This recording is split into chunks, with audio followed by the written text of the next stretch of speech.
into a who's ready for summer heartburn because Manchester United's first preseason game is less than a week away. Let's break down what the tour is going to look like this year. It kicks off on Saturday. It's a shorter tour, which we're all happy to see. We'll talk about some of the changes in terms of the distance travel, the number of games played in advance of these games coming up.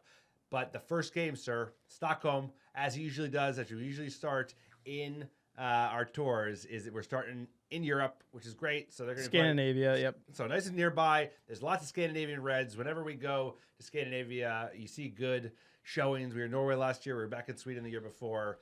So they're playing at the Friends Stadium, the same stadium where we won the 2017 Europa League final, sir. So it should be a nice homecoming. I wish we lifted the Europa League final most recently, but we're playing Leeds, newly promoted side. Like I said, it's July 19th, so this Saturday at 3 p.m. local time. It's going to be 6 a.m. Pacific, 9 a.m. Eastern, and you can watch all Manchester United games during the preseason tour on MUTV Live. They're having a deal right now. It's quite cheap. I think it's less. Yeah, but in the U.S., when they come to the USA, the preseason's through Peacock, and it's not through MUTV Live. So if you're in the United States, you have to purchase Peacock Premium to get access to the USA tours. MUTV will be available on demand afterwards. So again, you got to add more streaming subscriptions to your arsenal, but Peacock also gets you the live games during the season. So you're probably already on that train. But just to give you the idea, if you go to your MUTV app, which you have every year before this one, the live games, other than Leeds, will not be there because this new summer tour Peacock and special. Fiorentina and the last one. So all you're right, yeah. Absolutely. The U.S. games is part of the NBC Sports Premier League summer.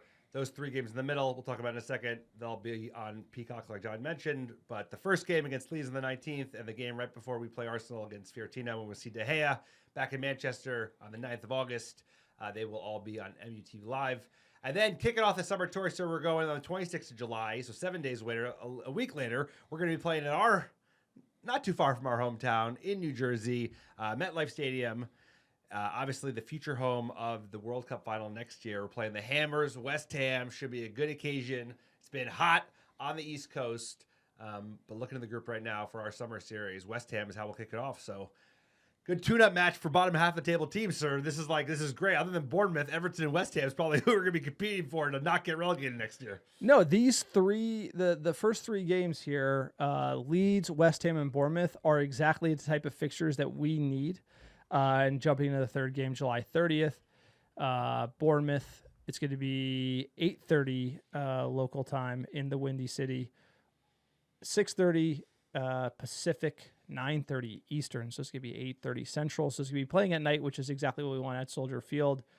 United basically need to show that the new Amorim system is working against these lower opposition teams. These are exactly the teams we struggled against that cooked us at home, the West Hams of the world, the Bournemouth, Everton, etc. And so we're going to be playing these sides in preseason. It's the perfect teams and opposition. And this isn't hey, get a result. This is no. We need to see the Amorim system working. We need to see it clicking. We need to see it, all the players buying in.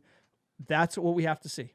The wingbacks getting into the attack. We need to see scoring goals, right? The big thing we couldn't do was we couldn't finish. We were basically off the mark in the final third, and we need to see clinicality, sir. We need to see goals from this side, the chemistry growing, and hopefully Mbeumo joining the squad.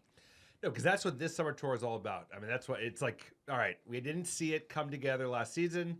Ruben Amorim was in for 6 months, and we did not see what we would expect to see, once he got a couple months under his belt. So this summer is going to be huge for that. Also, the level of opposition is perfect for that as well, given that, they're about our level these days. Even Bournemouth's probably above our level.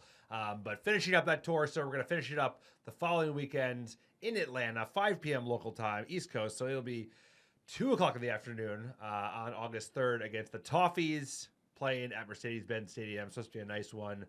And, of course, playing against David Moyes' Everton. Unbelievable. So that will finish up the tour in the United States before we head back to the United Kingdom, to England, for our last game of the preseason on the 9th of August against Fiorentina, obviously playing David De Gea's club. I'm sure he'll get a shutout, and obviously... Yeah, he'll remind us why we should have let him go. I know that. We have no doubt. All ex-players. We have no doubt. We have no doubt that's going to happen.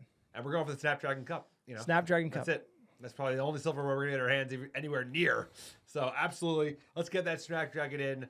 good preseason tour. And the big thing that is noticeable in this, breakdown, we talked about it last a little bit, like in the lead up, fewer miles, fewer games. We're flying roughly a little under 5,000 less miles this preseason compared to the one before, and we're playing one less match. So less of a grind than last year. We obviously had the postseason tour, but I'm not keeping that into consideration. Also, there's no West Coast hop, which is very much the first time we've seen that since I can remember us doing these American tours. We've always preferred to go to California because the training facilities are quite good and the weather can be mild depending on when you're there. So it's a lot of the East Coast, Midwest corridor. So that makes sense. Other than the game in Chicago, it's all going to be East Coast games. So that, the time change won't be as brutal for the boys.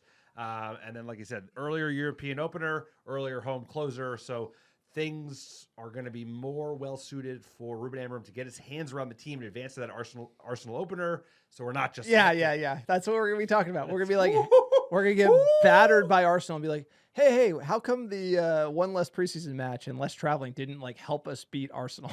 Hey, maybe because they have better players. Maybe because they spent money and they literally just seeing Chelsea fix these holes in their team and then now look like a world, beating PSG. I can't believe that. Is unbelievable. It's you should just keep investing in your side.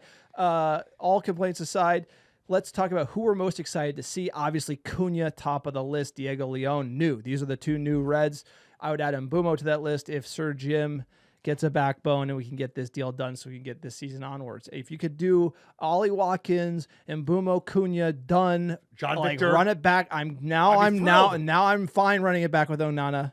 Yeah. Because we're just getting we're begging for more. The ask keeps going down because we'll take anything. We'll take anything at this point. I want to see Cheeto look like he can break into the starting 11. He did not have it last year. Let's be honest. He looked sharp. He's a kid, but I want to see if he has the ability to break into the starting 11, be an option if Højlund goes sour again. Dogu, excited to see if he can get the attack clicking. Højlund, not necessarily that excited to see Højlund. Now, you have it on here. Tell me why you're excited to see Højlund. Well, I want to know if we need to sell him. I saw a lot of promise in his first season. Last year was a disaster. If it's more of that this summer, then he's got to go. That's because then it's really going to force our hand that you got to move him out and you got to get two new strikers in versus let's bring in a senior striker that he can learn from. That's why I was excited to see him. I'm obviously more excited to see Cunha and Dogu and Leão. I don't think Leon's going to feature much for the first team, but Cunha I'm excited to see. He'll get some time in second. For sure. For Højlund, it's you're right. It's a critical moment. We run it back, and he isn't good. He's got to go. But no one's paying for that. No. Loan. That's the problem here. And like I said, what we're hoping to see, you got to see Amorim's system. You got to see it. With Ten Hag, we could see glimpses of what he was trying to do in preseason. We need to be seeing that from Amorim. We got to have a plan. We got to have hope. He told us he gave us no hope after the final. We got to have some hope. That's when we got to start building this hope. We got to start building belief in this system. We have buy-in from this team. Need to see grit. Need to see the lads staying fit. Also, Lenny Euro going down last preseason. Can't be having any major injuries. So I'm excited for this. This is really the measuring stick. Amorim wanted a full preseason with the lads. He's getting a full preseason with the lads. So the excuses that he can use keep clipping off the list, and we got to start seeing good football. I'm hoping, I'm praying to the footballing gods that we can see some good football from this Manchester United team. We got some gems. If some players step up, like you see a new Ugarte looking sharp, you see some dogs in this team, we could be fighting, but the whole heads down, just bluff for FC, lose to everyone at home last year. It's still in the back of my mind, and it makes me nervous. Because this is it. This is the crux of the business. This is even more important than the transfers, the ins and the outs. It's does the system work? Can the players get behind the system and make it work against Premier League opponents?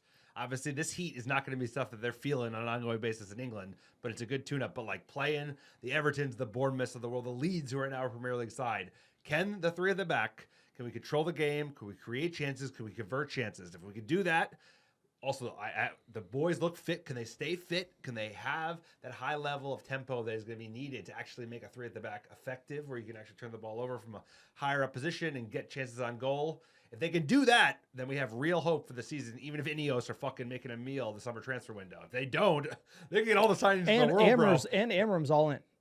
By the way, even if Amorim doesn't get his guys, I want him to chin up, all in, baby. I don't want nobody. excuses. We can't be having excuses from anybody, including Amorim and including Ineos, because they got to own up to it. If they're gonna leave this pile of shit at the manager's door, they got to own it, and they got to. Sergio has to give an interview and explain it, because the last interview he gave to Gary Neville, he was running through.